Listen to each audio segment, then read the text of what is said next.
Hello, I'm Susannah Streeter in the business news. The UK's energy system needs major reform, with the national grid replaced by a US-style independent operator. That's according to the Commons Energy and Climate Change Committee.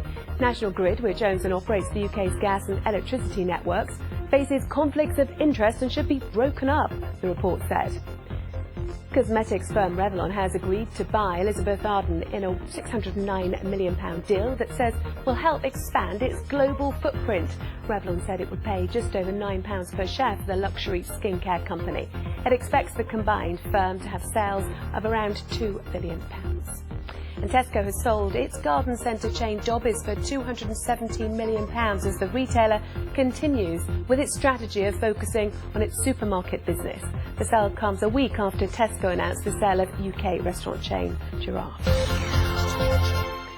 The gap between the rich and poor in the United States is getting wider despite its recovery from the global recession. That's according to a report from the Organisation for Economic Cooperation and Development. US economic output has jumped 10% past its pre-crisis peak in 2008, outstripping other major economies such as the Eurozone. But the OECD Secretary General said the gains from the economic revival aren't being evenly shared, with minorities faring less well. Well, Jane Foley is Senior Strategist at Rabobank. Jane, why do you think there is this growing inequality? Well, of course, we've got inequality in a number of areas, particularly income, and also, of course, in wealth, which is a little bit different.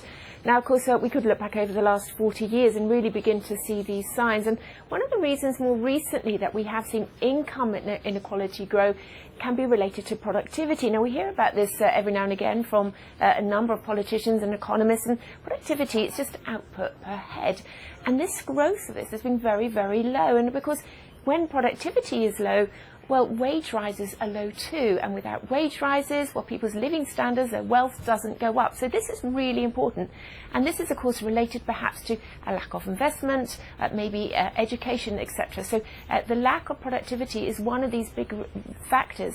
But the conditions that we're now seeing in the US, we have, for instance, around about the 0.01% of society, of the richest, holding about 10% of all the wealth. So these data really are becoming very shocking, and perhaps they explain why many people, many voters, are becoming very tired with the establishment politicians and moving to the left, moving to the right. We've seen this in Europe, we see this, of course, in the US. And looking at companies in particular, rather than just individuals, wealthy individuals, a lot of corporates are sitting on big reserves of cash, aren't they? If they invested more into their workforce, do you think that productivity would go up? Well, it should do. I mean, you could talk about investment perhaps in machinery, maybe in motorways, maybe in infrastructure, maybe in education. So this is partly the responsibility of companies, but also the responsibilities of governments too. And of course, you hear a lot of economists, you hear a lot of central bankers talking about the need for structural reforms. Now, these, of course, go hand in hand, of course, with investment and helping to raise productivity. So potentially in the years to come, we will see greater productivity levels. Yeah. That will bring us wage rises, and that should improve our living standards. OK, Jane Foley from Rabobank, many thanks.